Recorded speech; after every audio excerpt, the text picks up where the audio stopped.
Pemirsa, Partai Solidaritas Indonesia (PSI) berencana untuk mengusung Ketua Umumnya Kaisang Pangarep menjadi calon Gubernur DKI Jakarta dalam Pilkada November 2024 nanti.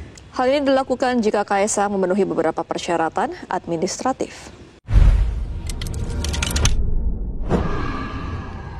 Assalamualaikum warahmatullahi wabarakatuh. Waalaikumsalam warahmatullahi wabarakatuh. Pemirsa, kita berjumpa di ruang tayang dibacain berita yang beritanya mengantarkan kita punya kemampuan menata Indonesia masa depan. Alhamdulillah wa syukurillah, Bung Alfian. Semoga senantiasa dalam lindungan dan rahmat Allah Subhanahu wa taala. Amin. Ya, Bung Alfian, ketika PKS menyampaikan belum mau mengusung Pak Anies, ya memang banyak media yang memframing dengan banyak berita, Bung Alfian. Karena kan PKS menyampaikan bahwa tak usung Anies jadi cagup di Jakarta nih, kira-kira gitu ya. Nah, ada yang bilang PKS ogah, PKS apa, tapi tentulah yang namanya politik ini kan dinamis ya, Bung Alfian. Tapi coba saya bacakan berita dari CNN, judulnya adalah PKS tak usung Anies jadi cagup Jakarta di Pilkada 2024. Nah, kemudian saya pernah baca juga ya, kemungkinan Ridwan Kamil tidak akan maju di Pilgub Jawa Barat. Nah, berarti kan ke Jakarta kemungkinan. Nah, maksud saya gini, Bung Alfian, sebagai orang awam atau netizen, kalau Pak Anies tidak di Jakarta, menurut saya sayangnya apa, Bung Alfian? Bukan masalah secara udah nyapres kok nyagup gitu kira-kira kan. Tapi masalahnya nanti Jakarta akan diisi oleh orang-orang, bisa jadi Kaisang maju, Bung Alfian. Kalau nggak Giring. Kemudian ada dari Nasdem tuh, siapa yang orang kaya itu, Crazy Rich. Nah, itulah kira-kira. Saya cuma khawatir Anies tidak di Jakarta, tapi gubernurnya diisi model-model Heru Budi. Gimana respon awalnya? Silakan, Bung Alfian. Saya ingin mengingatkan pernyataan tegas dari Ustadz Saihu ya, bahwasanya seluruh sikap politik PKS akan dibahas oleh Majelis Syuro. Oh, Masya Allah. Dan saya ingin mengatakan, dan saya sebagai salah satu simpatisan ya, saya simpatisan dan orang yang punya temuan langsung di lapangan betapa PKS punya kesungguhan untuk menata potensi politik umat Islam. Iya. Nah, dan juga punya kemauan bekerja sama dengan partai-partai Islam yang lain, partai berbasis Islam, dan juga partai nasionalis religius. Dan itu harus saya nyatakan dengan sportif, ini satu atensi positif dari saya. Sehubungan dengan pembahasan ini, Bung Kameramen, bahwa saya ingin mengajak kepada seluruh masyarakat Muslim, dan saya berharap ini jadi pedoman untuk pilkada secara nasional. Ini permainan sudah dirancang baik di Beijing maupun di pusat kegiatan Zionis. Artinya, semangat kolektif baik skala nasional maupun internasional harus ada kajian-kajian yang memang betul-betul dibahas. Semoga yang berkenan ini, yaitu sahabat saya, Habib Rizik Syihab, ya, dan teman-teman lainnya, dan juga guru saya, dosen saya, Pak Profesor Dr. Din Samsudin, Pak Anwar Abbas, Pak Ustadz Khalil Nafis, Ustadz Lutfi Basori, di seluruh kekuatan ulama-ulama dan pemikir-pemikir yang berpihak pada keutuhan NKRI dan keadilan sosial bagi seluruh rakyat Indonesia, agar ada pembicaraan-pembicaraan yang dilakukan. Ini yang pertama. Yang kedua, buat seluruh jajaran PKS, saya Alfian Tanjung akan membersamai Anda di Jawa Raya. Saya sebut kata Jawa Raya karena saya harus berhadapan dengan teman-teman di Jawa Tengah, Jawa Timur, Jakarta, Jawa Barat.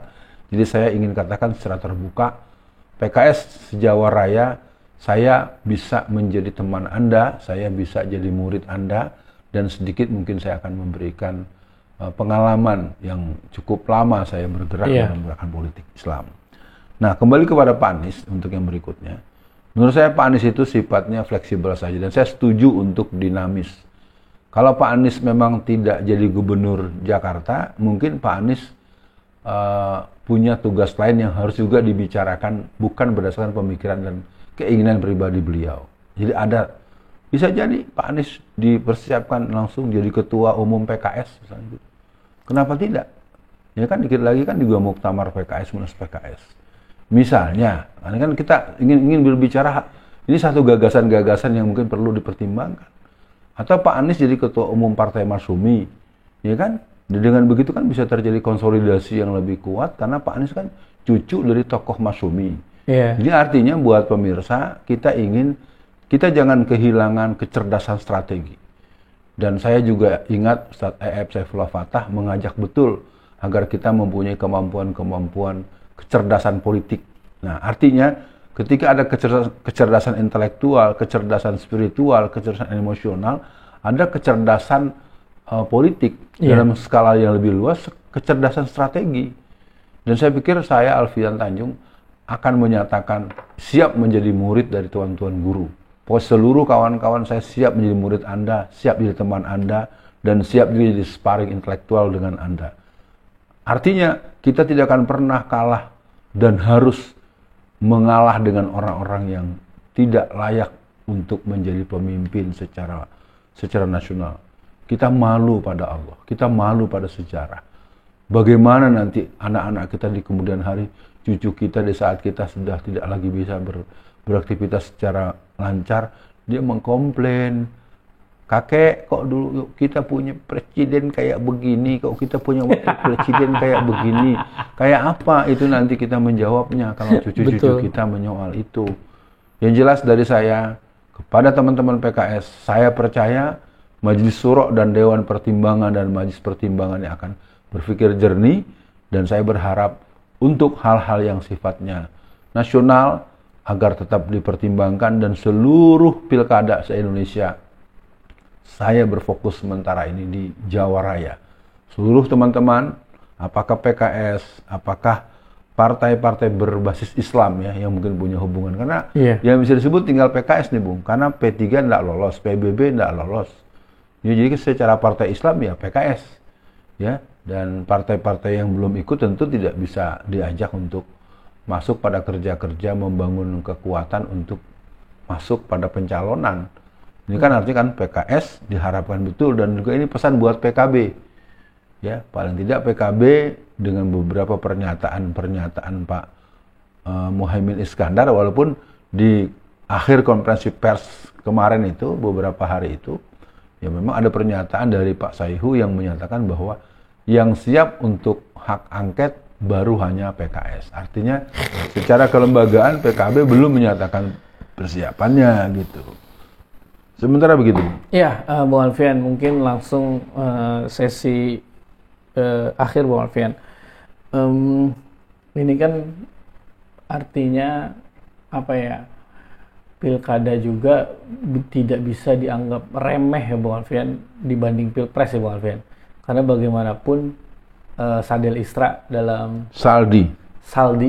dalam sidang kemarin penetapan vonis itu ya, dia menyampaikan setengah diduga PJ gubernur itu punya keterlibatan Bung Alfian, mengganggu atau cawe-cawe lah. Nah ini kan artinya ya sedikit bisa dibilang pinternya istana adalah mereka menguasai berbagai daerah dengan PJ-PJ-nya mereka Bung Alfian. Jadi mungkin untuk akhir sesi kali ini apa pesan Bung Alfian nih untuk PKS pertama untuk tetap fokus dan mematangkan lah ya idenya untuk di Jakarta, dan untuk umat Islam Bung Alfian di daerah-daerah jangan sampai lengah, jangan sampai kecolongan di daerahnya dipimpin oleh orang-orang yang diduga akan dimenangkan oleh Sirekap.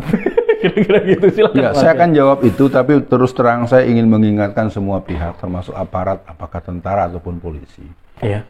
Ketika bendera Aceh Merdeka kembali berkibar dengan terang, ketika OPM terus menyanyikan lagu-lagu kemerdekaan, Anda jangan marah pada mereka. Ini adalah akibat dari sikap kecurangan para aparat yang mestinya menjaga negara bukan menjaga keluarga.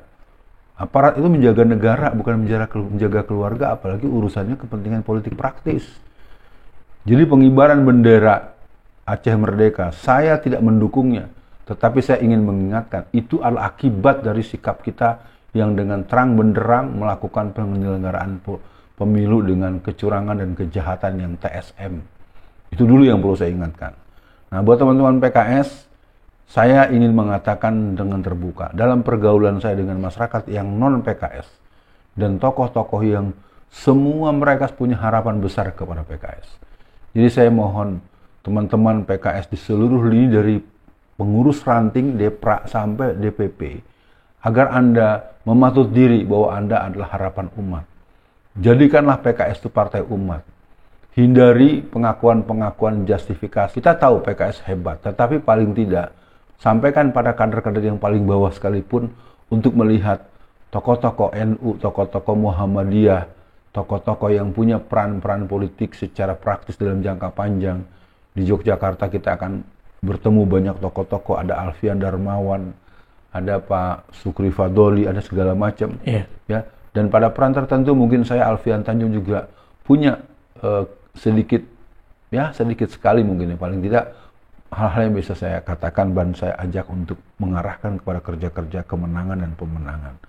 Nah, yang lainnya buat masyarakat umum, masyarakat Indonesia, saya katakan negeri ini sudah dalam keadaan alarm.